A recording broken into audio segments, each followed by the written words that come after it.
Hello, 365 Live. My name is Carla Lester. Welcome to my live stream. And I can see it moving, that's why I did that. And this is like a little bit too bright. A little ring light, you guys. So welcome to my live stream. Look at that, look at that, look at that. Hi, Pamela. You guys, hi there. You guys, today is the first day of 2020 Sprint. And hi, Sherry. Today's the first day of 2020 Sprint. If you want to join, you still can join. Welcome to join us in there. I am pretty excited about this month. I already feel like it just feels brand new. Still feels like so brand new. It feels almost like 2021. Sherry, hey. So you guys, I want to continue on the path of talking about regrets. And before I do that, welcome to my live stream. If you are new, drop new in the comments below. And if you're watching the replay, type replay below. If this is the first time you're catching me, definitely say hi. Let me know that you're here. And just in case, if you are like, who is this person, Carla? I am a mind-body transformation expert. I hop on here every single day, at least until June 2nd, 2021, which seems so far away, but time is flying so quickly that maybe it's not so far away. It's right around the corner. Oh my goodness. So tonight I want to talk about my biggest regret. And if you've been catching any of the lives, the one that I was on yesterday with my sister, the one I was on the day before, on Monday, talking about these regrets, talking about how they can really weigh us down unless we can extract a lesson and then we can use it in the now. My chill step sometimes sounds really loud when I watch back the replay, but this is chill step, you guys. Earlier today I was listening to this mix and I was playing it a little bit on my stories. It's so good. So good. So yeah, I want to talk about my biggest regret. Yesterday we talked about it a little bit. Monday we talked about it a little bit, and hopefully you are kind of bringing some of your regrets, some of the things that maybe you're like, ooh, bad choice. And I kind of distilled mine down so I could tell you guys, because I actually have a recurring theme with this. And earlier today, or maybe it was yesterday, I posted a quote that seems to be pretty popular. People are liking this quote, which was, here, I'll tell you exactly what it is. So the quote was actually an Osho quote, you guys, and I'm a huge Osho fan.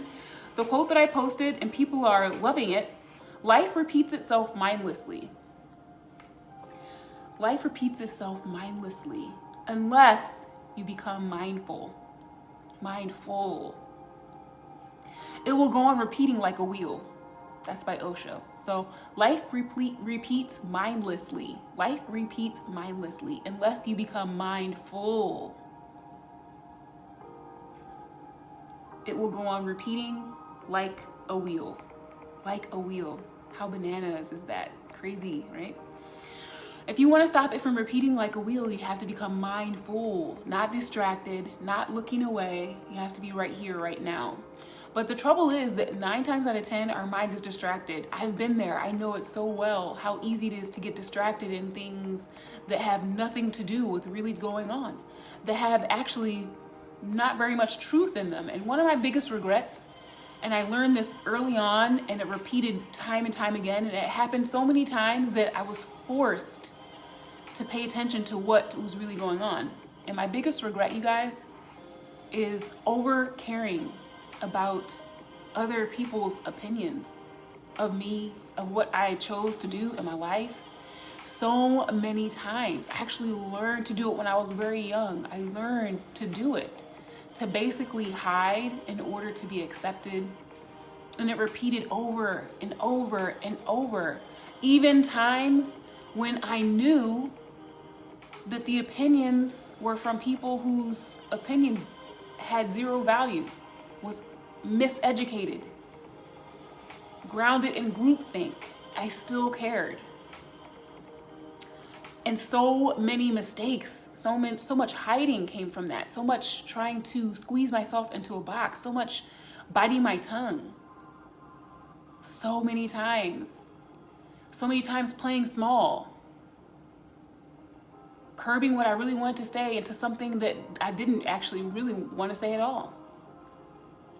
trying so hard to be something that looked like I was going to fit in. And as soon as I was trying to fit in, I felt out of place. I felt uncomfortable.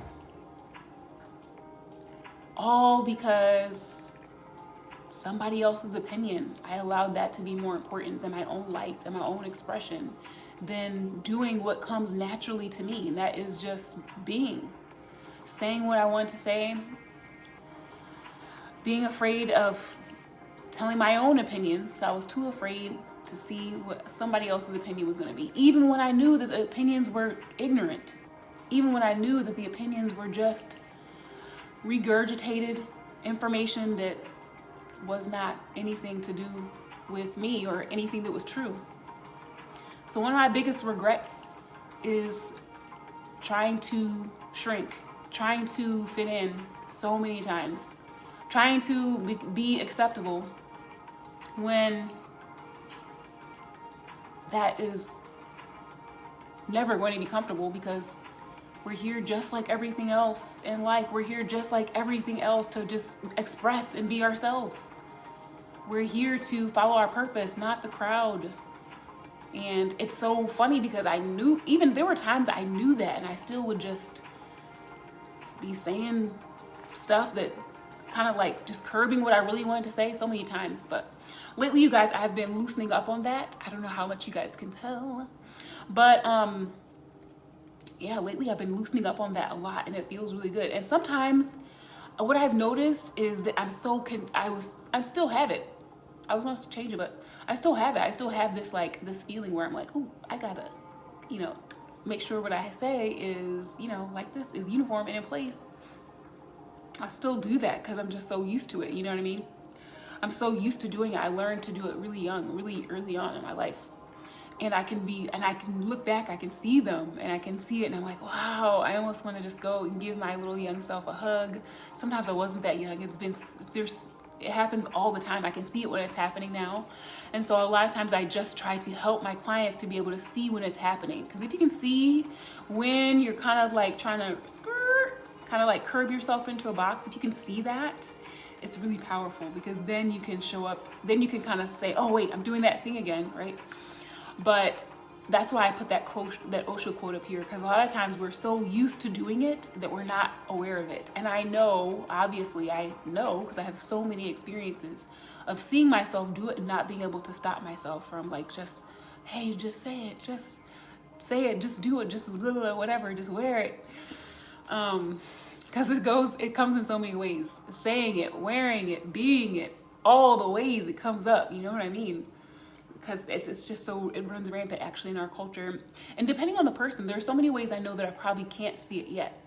But as soon as you start allowing what you really want to say out, as soon as you just start loosening up a little bit, then you can start to see other areas where it still is happening. And it's more subtle, but it's still there. And so I feel like my thing is always, it's still the same thing, but it repeats a little bit higher. Earlier this year, I got on a call with this really amazing coach. Her name is Alexandria. And she was telling me how evolution, but I am going to probably say some things that might be a little bit here, but I'll bring it back into understandable realm. So when we notice a repeating pattern, or when we notice one of our regrets, and if it's a recurring regret, it's probably attached to some type of arrested development or something that happened to us early on. And in order to protect ourselves, we just kind of keep doing the same behavior, protect, be this. There's such a good part in this Chill Step mix, and I hear it right now. It's so perfect. But you guys, when we try to protect that piece of us that was whatever had the trauma, or the arrested development came at a point where we tried to hide and squeeze in, or we tried to protect ourselves, or whenever that trauma happened, it's almost this thing where our development is arrested, and then we still keep growing as human beings, so other areas of us continue to grow, but there's still that part of us that is arrested, not really growing. And so as we develop, we still kind of keep running into that same spot, and we keep getting stronger in other areas, but still that spot is kind of weak and it's underdeveloped, and we keep growing. And so here we are, we're fully grown in most areas, right? But then there's still that part of us that's kind of undergrown, underdeveloped, and it's still there. And so you keep having those same repetition, that same pattern keeps coming up again and again as you grow. And it comes up in different areas, and maybe you heal it a little bit. And so it shows up in more subtle ways, smaller ways, but you still can feel it, you still can see it, right? And so it can just be powerful. But that coach was telling me that she sees it as a spiral, and that is how a lot of evolution models, they show as a spiral, because everything is kind of that circular motion. And so I thought it was cool that she said that, because it's still that spiral, is still a circle, right? So you still kind of have that same thing coming back in. Anyways, I'm going to close up with one more thing. I have this plant, and I talked about it before, this sage plant, and I will post a picture of it, but I want to also tell you guys it's a sage plant, and it's in a pot that kind of like goes around the top. And so the top of the soil is below the surface. So imagine the top coming all over it. And so the plant was growing tall, but every time the little tiny baby ones would try to grow out at the bottom, it would turn yellow and they would die, because the pot goes like this. It was covering those baby ones. And so my nephew and them were here this weekend, and they were laughing at my plant because these little baby ones were like dead. And so the plant is just really tall and skinny. It's tall and it's healthy. And the other parts, most of the other pieces are tall and healthy. But these little brown ones kept on growing a little bit, and then they would die because it couldn't get any sun. It couldn't get any light, because the top of the pot was growing up. And so here it is down here. And then all the ones that were tall were getting light, right? And so I told them what happened. I was like, do you understand? I said, when we moved it into that pot, I didn't realize it needed more dirt so it could come up to the top and the baby ones could get some sunlight too. Today, I put some more dirt in the pot so it can kind of come up to the top and the baby ones can grow out. Because what I realized is that I had to fix it. I had to put more dirt in the pot so it could come up and the baby ones could get some light, because if I didn't, then it would continue to grow tall, tall, tall. And then it would never grow full. It would never grow out at the sides because it wasn't getting enough light. And so now I'm hoping that now the baby ones can grow and they can get light and they can get big and full, so that it can not just grow tall, but it can grow wide and strong. And that's the same as us, right? That part of us that is shadowed, especially if it's overshadowed by those areas of us that get lots of light and attention and applause, and all of the parts of us that are acceptable. And yay, you can do all of the normal, societal, culturally acceptable things, and you are great, and it is happy, right? But those parts of us that didn't get sunlight, that didn't get applause, the parts of us that we thought were unacceptable for whatever reason, it's the smallest of things. And sometimes it's things that seem really big and they're not small. I've told you guys so many stories about this. They deserve light too. Because when we allow them to get light, when we allow them to be seen, so that those areas where we are undergrown, that we have shadowed, when they start to grow, then we can expand in all areas. Then we're not just this really tall, skinny, narrow version of ourselves where we have these little pieces of us that are shadowed and forgotten. Those pieces get to grow and shine as well. Then we can be authentic and full and fully grown, fully matured adults. But until we allow all of those areas to get the light and grow, like my little plant they were making fun of, then we'll always just kind of feel like there's this part of us that is just like, in the background, or maybe just doesn't fully have a chance to grow, expand, and be alive.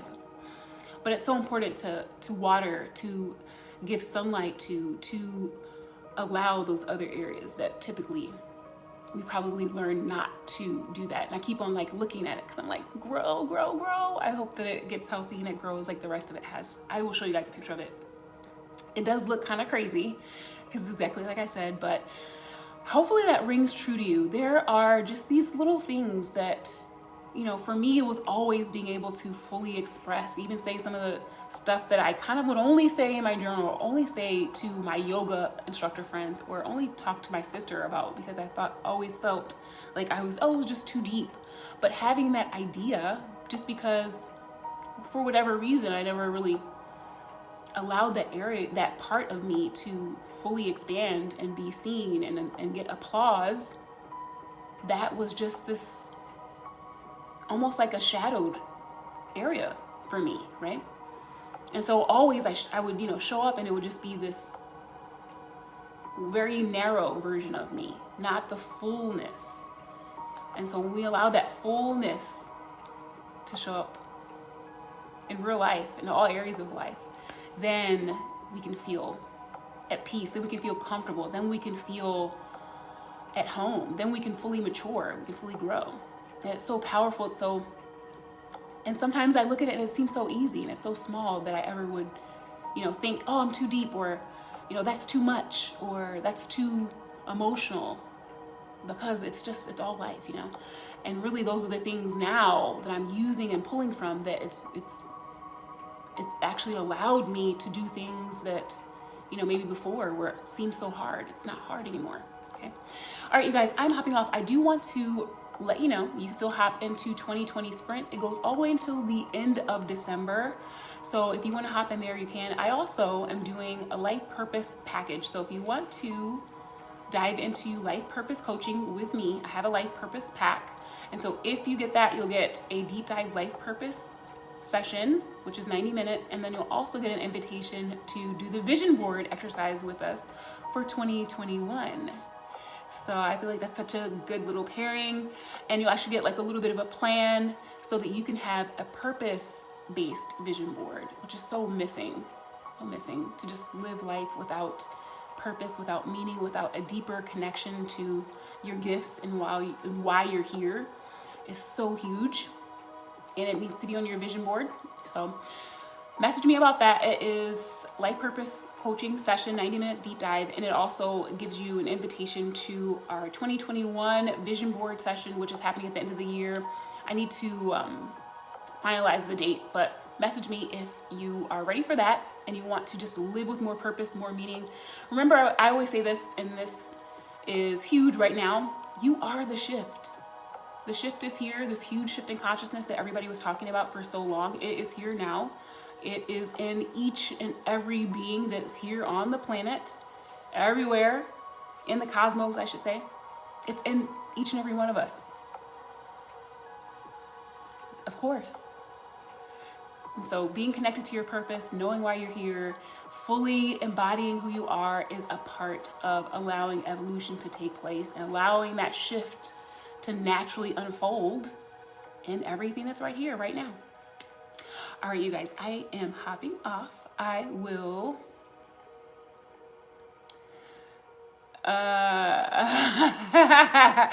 Pamela, slinging snot. Interesting. Very, I'll take that as a compliment. I'm glad that you got something out of this session, out of this 365 Live. I was going to say session. All right, you guys, I am glad that you say that you think it was so good. I'm hopping. Oh, you know what? I know why you think it's good, because I know a little bit about what your goals are. All right, guys, I will hop back on tomorrow. So I'll see you then. That's a good thing. Oh, okay. I'll see you tomorrow, or I'll see you probably later, Pamela, and I'll see you guys tomorrow on my 365 Live. Have a good night. Happy Wednesday.